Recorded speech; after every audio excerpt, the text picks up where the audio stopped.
No detective can ever solve a crime without studying all of the evidence and trying to stay as objective as possible. Similarly, in knowing history, we can't be confident about what happened without studying the relevant primary sources. The story of the Holodomor is one of many disputed cases in modern history. It's a relatively new term, not just internationally, but also in the Ukrainian language, and is made up of two words, murite holodom, which translates as to kill by starvation, implying that the famine from 1932 to 1933 in Soviet Ukraine was a man-made project that killed millions of Ukrainians. This myth draws together thousands of lies and distorted half-truths.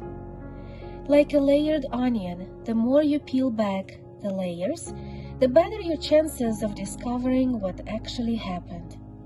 So let's peel the first layer, the origin of this particular myth. It turns out the story began with, surprise, the Nazis. Esteemed journalist Gareth Jones's March 29, 1933 press conference in Berlin resulted in a series of articles detailing his discovery of a famine in Soviet Union.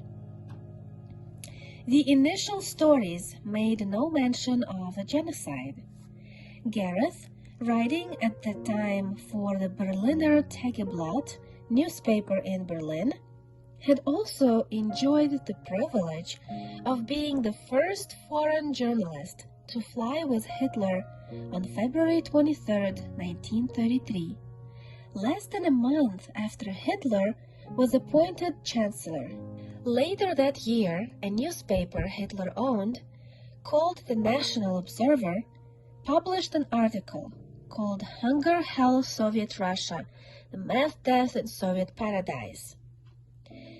Douglas Tuttle situates this newspaper in the context of a larger information war in his book Fraud, Famine, and Fascism.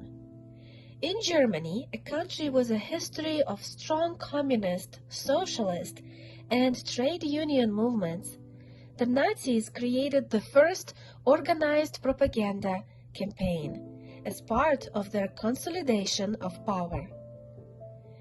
National Observer's myth of a deliberate famine was soon picked up and propagated in the United States by the fascist media tycoon William Randolph Hearst.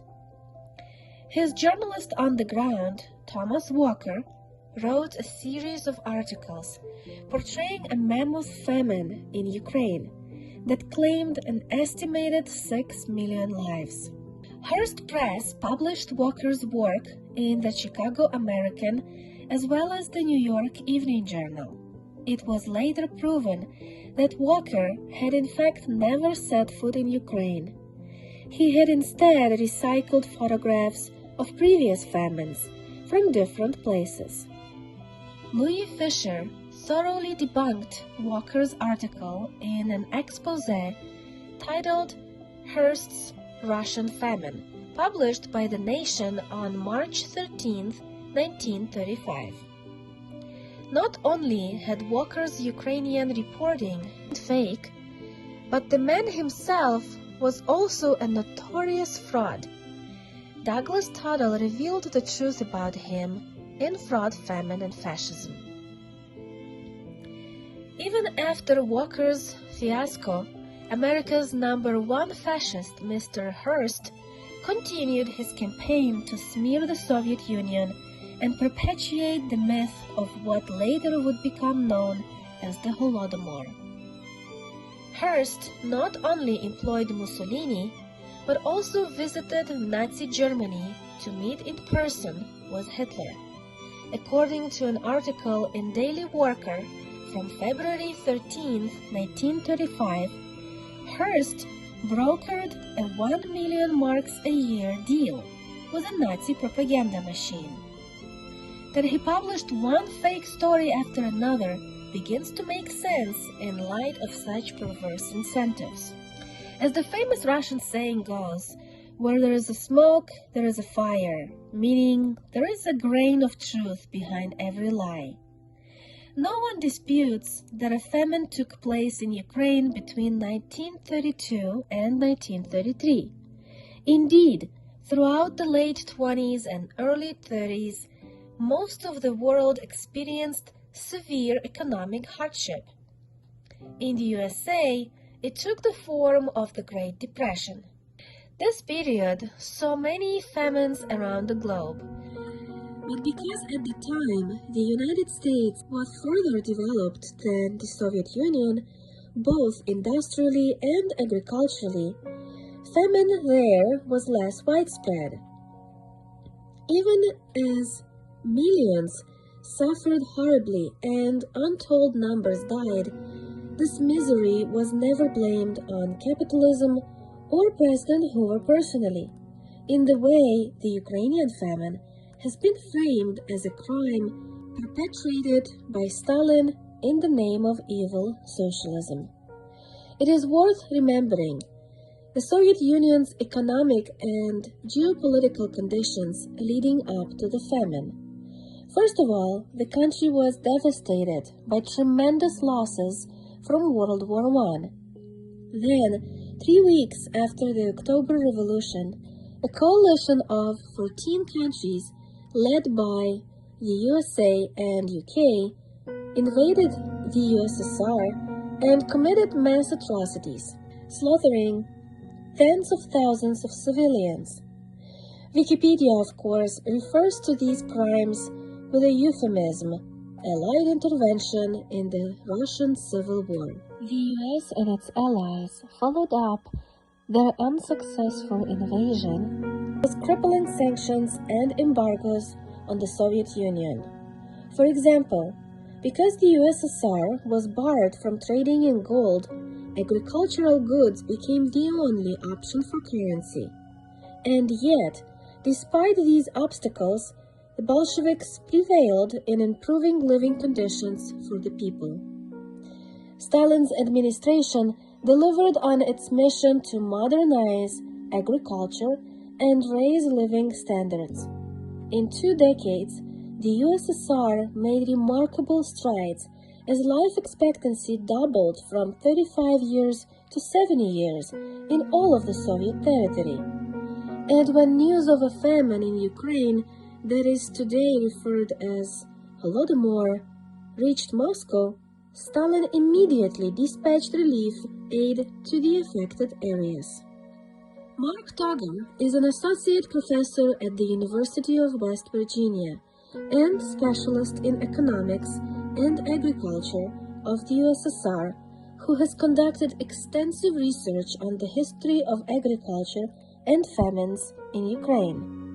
In Natural Disaster and Human Actions in the Soviet Famine of 1931-33, Togger shows that the USSR's agricultural yield during 32 was 20-30% lower than on average. In response to this shortfall, the USSR reduced export of its grain to 1%, with 99% reserved for feeding its population. Togger argues that in 1932, the Soviets in fact developed an effective food distribution system that provided food to over 40 million people. The same year, Stalin sent 5,000 tractors to Ukraine, while thousands more were purchased from abroad. This begs the question, why would Stalin provide 5,000 tractors to Ukraine if his ultimate plan was to starve its inhabitants? The notion that Stalin committed genocide in Ukraine should be taken about as seriously as the joke that Soviet leader ate all the grain and paid the clouds not to rain. In his work, Togger reserves particular ire and criticism for fellow American academic and historian James Mace, widely considered the father of revisionist movement pushing the Holodomor narrative.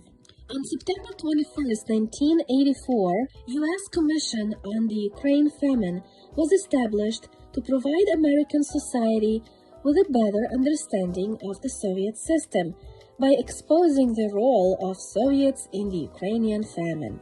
Heading this new commission was a man named James Mays. When American historians greeted with skepticism Mays's unscientific conclusions about the alleged genocide of the Ukrainian people, he decided to go to Ukraine. While visiting Kiev in the 1990s, Mays helped to mint and circulate in Ukraine a new phrase, post-genocide society. Before Mays's visit, Ukrainians generally didn't perceive themselves as victims of a historic injustice by the Soviet Union. But following his visit, a narrative gradually emerged. Another boost for the Holodomor narrative around the world was the 1987 film Harvest of Despair, a propaganda piece funded entirely by Ukrainian ultranationalists, themselves placed into positions of authority and influence by the United States Central Intelligence Agency.